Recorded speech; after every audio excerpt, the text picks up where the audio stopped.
When did your kid getting kicked out of Disney become your greatest parenting moment? My 10-year-old daughter Abune got expelled from her school's Disney graduation trip for destroying $3,000 worth of property. The PTA president's voice was vicious when she called me from Magic Kingdom. Mrs. Richard, if you're not at Disney World within 4 hours, I'm calling the police myself. Your daughter has destroyed thousands of dollars of property. She's ruined our entire graduation celebration that we spent months planning. This is criminal destruction and she will be prosecuted to the fullest extent. I could hear other parents shouting in the background. Is that her mother? Tell her she's paying for everything. I dropped everything and drove 3 hours to Orlando, my heart pounding nonstop. Abune had begged to go on this 6th grade graduation trip. As a single mom working as a chef's, the $1,000 trip fee had meant taking extra shifts for 2 months, but she'd promised to behave. The PTA president called twice more during my drive. This is assault. Your daughter is deeply disturbed. When I arrived at Disney security, I found Abune sitting on a bench, holding yellow craft scissors. Around her feet were the remains of what had once been beautiful Mickey ears. Her chin was up. She wasn't crying. The PTA president, Mrs. Barges, was pacing frantically with her phone out, recording everything. This is assault on personal property. These ears cost $75 each. Some were limited edition. The other mothers were gathering their children, faces twisted in anger and disbelief. I recognized the Arlene, who owned 3 country clubs. The Ocallis, whose foundation name was on our school gym.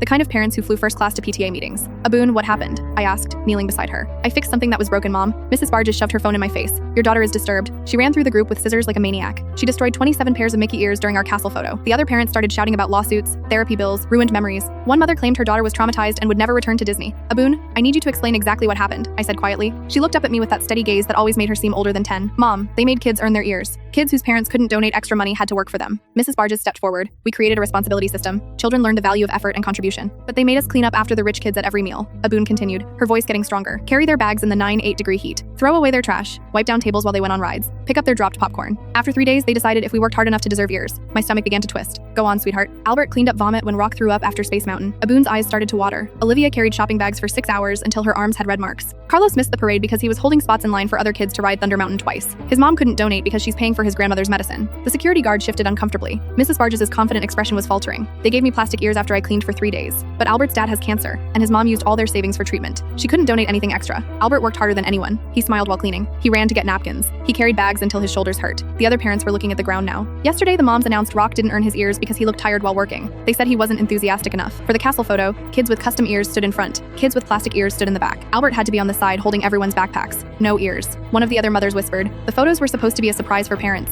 Abune's voice cracked. They made him watch while they gave Alina 3 pairs of ears because her mom bought the whole group fast passes. Alina threw 1 pair away at Albert's head because she didn't like the color. So during the photo, I cut them all. Every expensive pair. Every crystal. Every embroidered name. If Albert couldn't have ears after being treated like a servant at Disney World, then nobody deserved them. I had to turn away to hide my expression. Mrs. Barges sputtered. She destroyed our private property. There are consequences. What happened to the kids who cleaned? I asked. Mrs. Barges hesitated. They still participated in all park activities. Another mother interjected quickly. The bronze tier children couldn't enter certain restaurants or character meetings for logistics. They weren't allowed to ride rides with fast passes even with their own money. Abune added quietly. Albert ends up getting a VIP experience and his first Mickey ears ever.